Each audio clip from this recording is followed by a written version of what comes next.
ما كان رسول الله صلى الله عليه وسلم يصنع في بيته إذا كان عندك صدق اللہ العظیم۔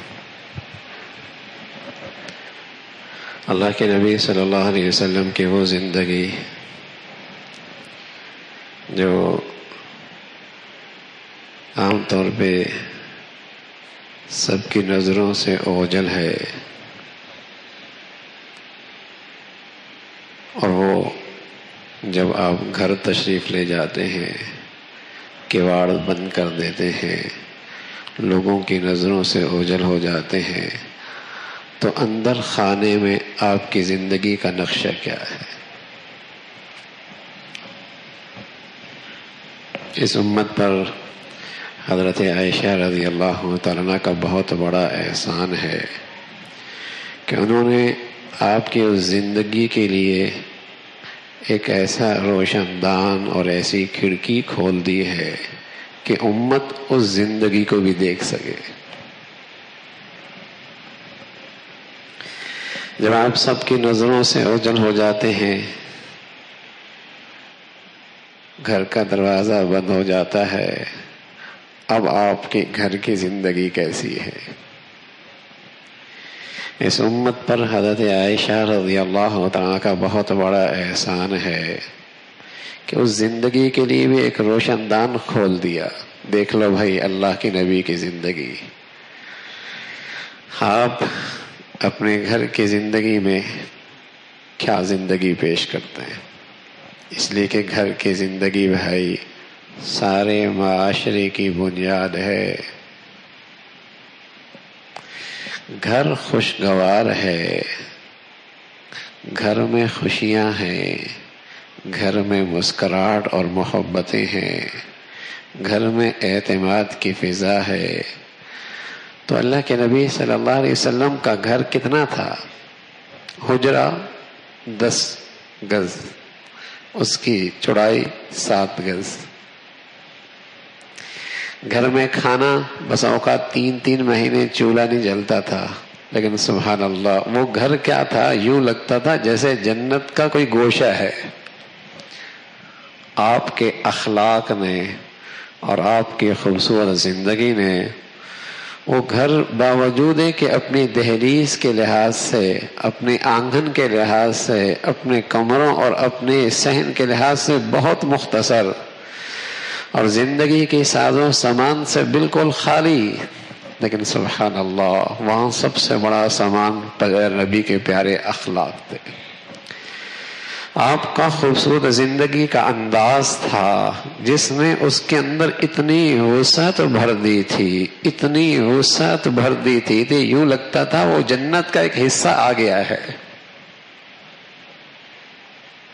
وہاں ہر وقت مسکراہٹیں، ہر وقت محبتوں کے بول، ہر وقت آپس میں اعتماد کی فضا، گھر کی زندگی۔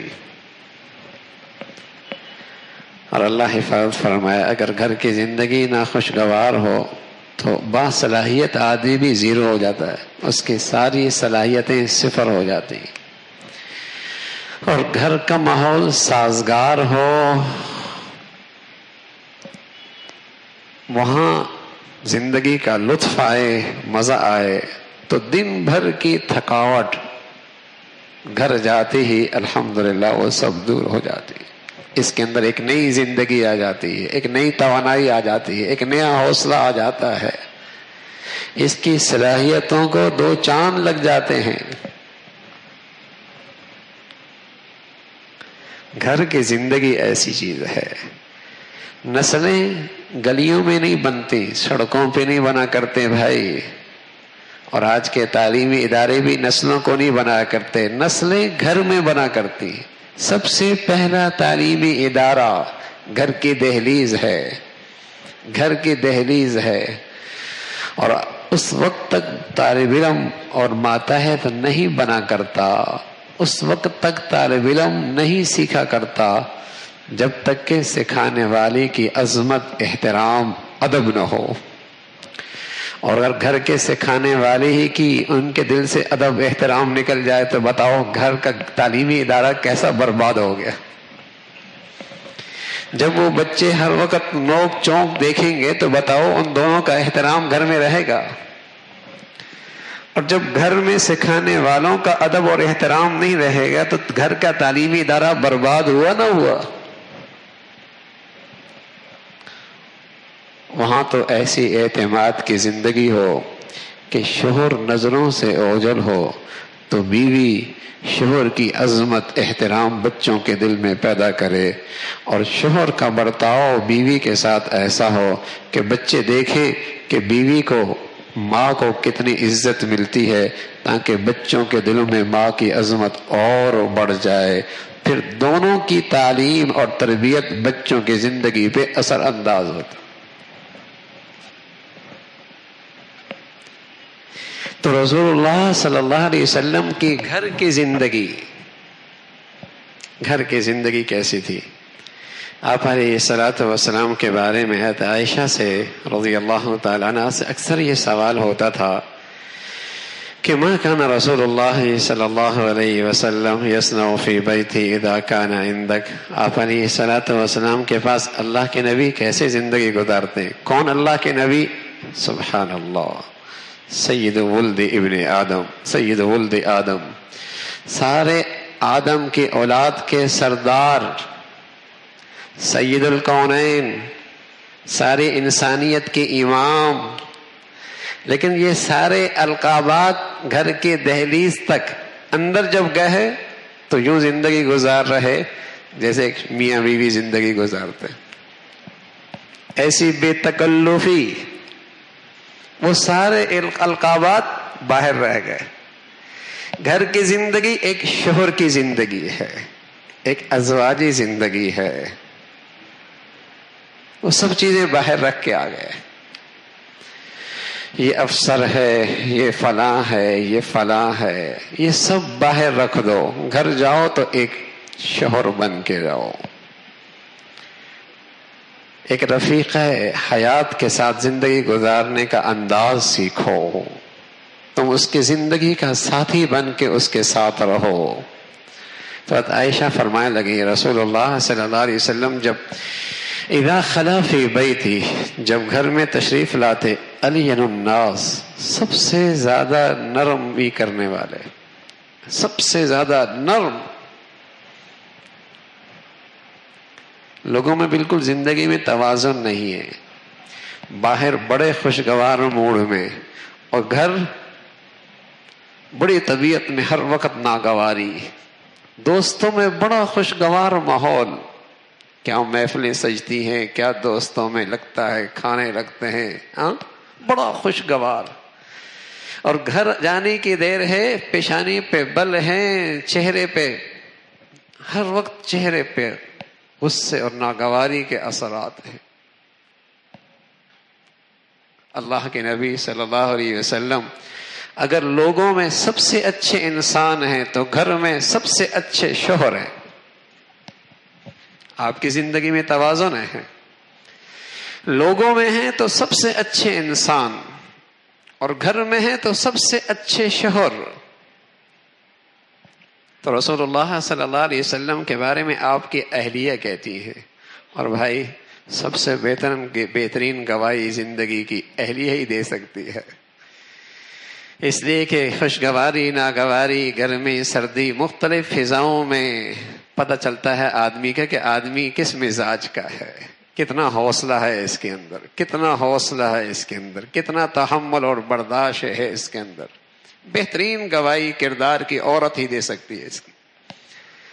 تو عائشہ فرمانے لگیں اللہ کے نبی صلی اللہ علیہ وسلم گھر میں تشریف لاتے، الین الناس، سب سے زیادہ نرمی کرنے والے، سب سے زیادہ کریم، کان رجلا من رجالکم الا انه کان ضحاکا بساما، سبحان اللہ، ہر وقت گھر میں ہنستے مسکراتے نظر آتے، ہر وقت گھر میں ہنستے مسکراتے نظر آتے، ضحاکا بساما، ہنستے مسکراتے،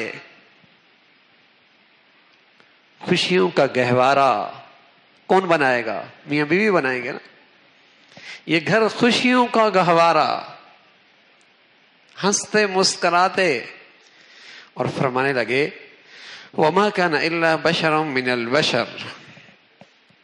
یوں تو وہ امام الانبیاء ہیں، یوں تو وہ سید الکونین ہیں، وہ تو اللہ کے بعد کوئی ہستی ہے تو محمد رسول اللہ کی ہے، لیکن سبحان اللہ گھر میں رہ رہا ہے جیسے ایک عام انسان ہے، عام انسان ہے. اور کیسے؟ گھر والوں کے ساتھ خدمت میں شریک ہیں، اپنے جوتے خود سی رہے ہیں، اپنے کپڑے خود سی رہے ہیں، بکری کا دودھ خود نکال رہے ہیں، اور اپنے کام کاج بھی خود کھڑے ہو کے کر رہے ہیں. اللہ کے نبی صلی اللہ علیہ وسلم کے گھر کا مزاج آرڈر کا نہیں تھا نا، آرڈر، حکم، یا تنقید یا آرڈر، یا تنقید یا آرڈر. اور رسول اللہ صلی اللہ علیہ وسلم کیا کر رہے ہیں؟ اس لیے اللہ کے نبی فرمایا کرتے تھے صلی اللہ علیہ وسلم، خیرکم لأہلی، تم میں سب سے بہترین وہ ہے جو اپنے گھر والوں کے لیے بہترین ہے. دوستوں میں، ساتھیوں میں، محفلوں میں، چائے خانوں میں، ہوٹلوں میں بڑا مزاج اچھا ہوتا ہے اس کا، اس کے بغیر محفل نہیں سجتی، اس کے بغیر محفل نہیں سجتی. فرمایا یہ اچھائی کا معیار نہیں ہے. معیار کیا ہے؟ خیرکم لأہلی، گھر والوں کے ساتھ کیسا ہے، گھریلو زندگی کیسی ہے، گھر میں ماحول کیسا ہے. تو عائشہ فرمانے لگی رضی اللہ تعالی عنہا کہ گھر میں آپ گھر کے کاموں میں مصروف رہتے. ہاں، فَإِذَا حَضَرَتِ الصَّلَاةُ خَرَجَ إِلَى الصَّلَاةِ، جب نماز کا وقت آتا پھر آپ تشریف لے جاتے. ساری زندگی نہیں دیکھا کبھی عورت پہ ہاتھ اٹھایا ہو اور کسی خادم پہ ہاتھ اٹھایا ہو، ساری زندگی نہیں دیکھا. اللہ کے نبی صلی اللہ علیہ وسلم ہیں، آخری وقت ہے، آخری وقت. حضرت عائشہ فرمایا کرتے تھے رضی اللہ تعالیٰ عنہ، اللہ نے مجھے ایک بہت بڑی سعادت دی ہے کہ جب حضور علیہ الصلوۃ والسلام کا آخر کا یہ زندگی کا سفر تھا، آخرت کا یہ سفر تھا، تو آپ میرے پہلوؤں پہ لیٹے ہوئے تھے، اور آپ کے منہ میں جو سب سے آخری چیز گئی وہ میری لعاب گئی. یہ مجھے اعزاز اللہ نے دیا ہے. حضور علیہ الصلوۃ والسلام پہلوؤں پہ لیٹے ہوئے، سامنے سے حضرت عائشہ کے بھائی آئے، ان کے پاس مسواک تھی. حضور علیہ الصلوۃ والسلام انہیں دیکھ رہے، بول کچھ نہیں رہے، دیکھ رہے. حضرت عائشہ سمجھ گئی اللہ کے نبی صلی اللہ علیہ وسلم کو مسواک چاہیے. فرمایا یا رسول اللہ مسواک چاہیے. آپ نے یوں سر ہلایا تو حضرت عائشہ نے مسواک نرم کر کے آپ کو دے دی. تو یوں آخری لعاب ان کے منہ میں گیا، نرم کر کے دے دی. حضرت عائشہ فرمانے لگی رضی اللہ تعالیٰ عنہ، جب حضور علیہ الصلوۃ والسلام کا یہ آخری وقت تھا تو آپ کے لب ہل رہے تھے. تو میں نے کان قریب کیا تو مجھے سمجھ میں آئی بات، آواز آئی، الصلاۃ وما ملکت ایمانکم، الصلاۃ وما ملکت ایمانکم. گویا کہ آپ دنیا سے جاتے ہوئے اپنی پوری زندگی کا خلاصہ دو چیزوں میں بیان فرما رہے ہیں. دو چیزوں میں، حقوق اللہ میں سب سے بڑی چیز لوگوں نماز کا خیال رکھنا، نماز کا خیال رکھنا، نماز کا خیال رکھنا. حقوق العباد میں سب سے اہم چیز وما ملکت ایمانکم، جو تمہارے ماتحت ہیں، جو ہمارے ساتھ رہتے ہیں، جو تمہارے ماتحت ہیں، جو تم میں کمزور لوگ ہیں، اپنا حق نہیں مانگ سکتے، اپنے حق کا مطالبہ نہیں کر سکتے، تمہارے سامنے مقابلے پہ نہیں کھڑا کر سکتے، ان کے حق کا خیال رکھنا، ان کے حقوق کا خیال رکھنا، ان کی رعایت رکھنا. تو اللہ کے نبی صلی اللہ علیہ وسلم دنیا سے جاتے ہوئے دو چیزوں کا ذکر، الصلاۃ وما ملکت ایمانکم. تو عائشہ فرمان لگیں رضی اللہ تعالی عنہ، ساری زندگی نہیں دیکھا کہ اللہ کے نبی صلی اللہ علیہ وسلم نے کسی عورت پہ ہاتھ اٹھایا ہو یا کسی خادم پہ ہاتھ اٹھایا. یہ اللہ کے نبی صلی اللہ علیہ وسلم کی خوبصورت گھر کی زندگی ہے. گھر کی زندگی ایسا نہیں تھا کہ گھر کے کام کاج بہت تھے، آپ کی اہلیہ کی طرف سے شکایت آ رہی ہے کہ کام بہت ہے آپ ساتھ دے دیں. نہ کام تھا کیا وہاں، گھر کتنا بڑا تھا اور چولہا ہی 3 مہینوں کے بعد جلتا تھا. لیکن آپ ان چھوٹے چھوٹے کاموں میں اپنی اہلیہ کے ساتھ اس لیے شریک ہوتے کہ ان کے دل میں جگہ پالے، انسیت میں اور اضافہ ہو جائے، محبت میں اور اضافہ ہو جائے، کہ جیسے ہمارا گھر میں ہم مشترک ہیں، ایسی ہم اپنی پوری ازواجی زندگی میں ایک دوسرے کے شریک ہیں، ایک دوسرے کے شریک ہیں. قرآن نے اتنا خوبصورت عنوان دیا ہے اس رشتے کا، فرمایا ہن لباس لکم وانتم لباس لہن. وہ تمہارا لباس، تم ان کا لباس. انسانی جسم اور لباس کے درمیان فاصلہ کوئی نہیں، انسانی جسم اور لباس کے درمیان فاصلہ کوئی نہیں، اور جسم سے اس سے زیادہ قریب چیز کوئی نہیں، جسم سے اس سے زیادہ قریب چیز کوئی نہیں. ازواجی زندگی اس کا نام ہے بھائی. باہمی اتنا انس ہو، اتنا اعتماد ہو، اتنا قرب ہو، درمیان میں اور کوئی حائل نہ ہو، درمیان میں اور کوئی حائل نہ ہو، اتنا قریب کا رشتہ. اب تو کچھ تحفظات ہوتے ہیں، اب تو کچھ زندگی میں تکلفات ہوتے ہیں، اب تو کچھ جسے کہیں کہ بیچ میں رکاوٹیں کھڑی کی ہوتی ہیں. نتیجہ کیا نکلتا ہے بدقسمتی سے؟ مرد بھی کسی فتنے میں مبتلا ہو رہا، عورت بھی کسی فتنے میں مبتلا ہو رہی. جب ازواجی زندگی کا رشتہ کچے دھاگے سے زیادہ کمزور ہو جائے تو ہر وقت خطرہ رہتا ہے، اب ٹوٹا اب ٹوٹا اب ٹوٹا. اور بدقسمتی سے جب برائی قدموں میں آنے لگ جائے، اور جب گھر کی دہلیز میں برائی کے لیے کوئی رکاوٹ نہ رہے، وہ ڈرائنگ روم کے اندر بھی برائی آ رہی ہے، وہ پلنگ کے اندر بھی برائی آ رہی ہے، ہاتھ کے اندر وہ برائی موجود ہے نا. جب گھر میں آنے کے لیے کسی کے لیے رکاوٹیں ختم ہو جائیں، نہ دروازہ نہ دیواریں نہ کسی کی نظریں، ہر اجنبی شخص جب گھر پہنچ رہا ہے، ہاں فیس بک کے ذریعے، واٹس ایپ کے ذریعے، موبائل کے ذریعے، جب ہر اجنبی آدمی گھر کے دہلیز میں پہنچ رہا ہے اور پھر ازواجی زندگی کا رشتہ کمزور ہے، تو بتاؤ پھر کون فتنے سے بچ سکتا ہے؟ جب ہر اجنبی آدمی گھر کی اس دہلیز میں اور گھر میں اور اس ڈرائنگ روم میں پہنچ رہا ہے، اور ادھر ازواجی زندگی کا رشتہ کچے دھاگے سے زیادہ کمزور ہے، بتائیے پھر کتنے خطرات ہیں فتنے میں مبتلا ہونے کے؟ پھر کتنے خطرات ہیں فتنے میں مبتلا ہونے کے؟ تو اللہ کے نبی صلی اللہ علیہ وسلم کی یہ خوبصورت زندگی ہے، گھر کی زندگی. گھر کی زندگی کیا تھا؟ آپ ہنستے خوش مسکراتے، ہنستے مسکراتے آپ کے گھر کی زندگی تھی، ہنستے مسکرات کے آپ کے گھر کی زندگی تھی. اور آپ چھوٹی چھوٹی چیزوں میں اپنے گھر والوں کا ساتھ دیتے نظر آتے ہیں، سہارا بنتے نظر آتے ہیں، انہیں اہمیت دیتے ہیں، انہیں احساس دلاتے ہیں جیسے گھر کی زندگی میں تم شریک ہو، ہم بھی شریک ہیں. جیسے زندگی گھر کی زندگی میں تم شریک ہو، ہم بھی شریک ہیں، ہم تمہاری زندگی کی سفر میں قدم قدم پہ تمہارے ساتھ ہیں. یہ کون ہے؟ میں عرض کر رہا ہوں، مرتبہ دیکھیے، اللہ کے بعد کوئی ہستی ہے تو محمد رسول اللہ. لیکن کیا دل جوئی کر رہا ہے؟ کیا دل جوئی کر رہا ہے؟ سبحان اللہ، جنگل کا سفر ہے، کسی مرد کے دور دور تک کوئی آثار نہیں ہے. اللہ کے نبی اپنی اہلیہ سے کہنے لگے آؤ دوڑ لگاتے ہیں، آؤ دوڑ لگاتے ہیں. اللہ کی شان، دوڑ میں حضرت عائشہ ہلکی تھی، آگے نکل گئی.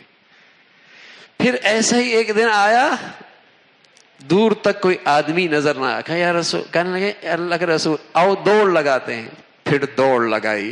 آج اللہ کے نبی آگے نکل گئے. حضور علیہ الصلوۃ والسلام نے فرمایا بھائی برابر سرابر ہو گئے، برابر سرابر ہو گئے. کون ہیں؟ سید الکونین، امام الانبیاء، سبحان اللہ، ہاں، جہاں فرشتوں کا سردار بھی آتا ہے تو ادب کا لحاظ کرتا ہے، اجازت لے کر اندر حاضر ہوتا ہے. لیکن گھر کی زندگی کیسی ہے؟ کیا مرتبہ ہے؟ شوہر ہے. کون ہے؟ رفیق حیات کا، زندگی کا ساتھی ہے. ہاں، گھر کی زندگی کیسی بے تکلفی کی ہے. تو بھائی یہ گھر دنیا کی جنت بن سکتا ہے، یہ دنیا کی جنت بن سکتا ہے. اس میں میری دینداری اور میری جنت سنورنے کا بہت بڑا سامان ہے. اور اگر گھروں کا ماحول سازگار نہ ہو تو اولادیں غیر محفوظ ہو جاتی، اولادیں ان کی تربیت نہیں ہو پاتی، اولادیں دو کشتیوں کا شکار ہو جاتی ہیں، کس کی سنیں کس کی مانیں. اور جب یہ ازواجی زندگی کا تعلق خطرہ کا شکار ہوتا ہے تو بس بچوں کے بڑے ہونے کی دیر ہے، بچوں کے ذرا سے بڑے ہونے کی دیر ہے، بس پھر تو کون پوچھتا ہے اس بوڑھے کو جس کی جیب بھی خالی ہو گئی، کاروبار ہی ختم ہو گیا، پھر کون پوچھتا ہے. اور بس اوقات ذرا سے بچے بڑے ہو گئے تو وہ بچے ماں باپ کے تعلقات کی خرابی کا باعث بن گئے. حالانکہ ہونا یہی چاہیے تھا، جتنی اولاد بڑی ہوتی اتنا ہی ماں باپ کا رشتہ اور قریب ہوتا، اور قرب کا ہوتا، اور محبت کا ہوتا. اور جب یہ زندگی خطرے میں ہوتی ہے تو آنے والے اولاد کے گھروں کی بہواں اور زندگیاں ان کی بھی خطرے سے دوچار ہو جاتی ہیں. اس لیے کہ پھر یہ ان کی زندگی میں دخل اندازی کرتے ہیں. حالانکہ اس کی زندگی اپنے شوہر کے ساتھ ہے، اس کی زندگی اپنے شوہر کے ساتھ ہے، اس کی زندگی اپنے شوہر کے ساتھ ہے. وہاں اب الگ زندگی ہے، وہ بچی اور بچی کی الگ زندگی ہے، بیٹے اور بہو کی الگ زندگی ہے. لیکن چونکہ یہاں تعلقات نہیں ہوتے اب یہ ان کی زندگی بھی خطرے سے دوچار کر دیتی ہے. تو پورا نظام، پوری معاشرتی زندگی، پورا خاندانی سسٹم سب برباد ہونے لگتا ہے. تو گھر کی زندگی خوشگوار ہو یہ دین کا بہت بڑا حصہ ہے، اور رسول اللہ صلی اللہ علیہ وسلم کی زندگی اس کے لیے بہترین نمونہ ہے. اللہ عمل کی توفیق نصیب فرما دے.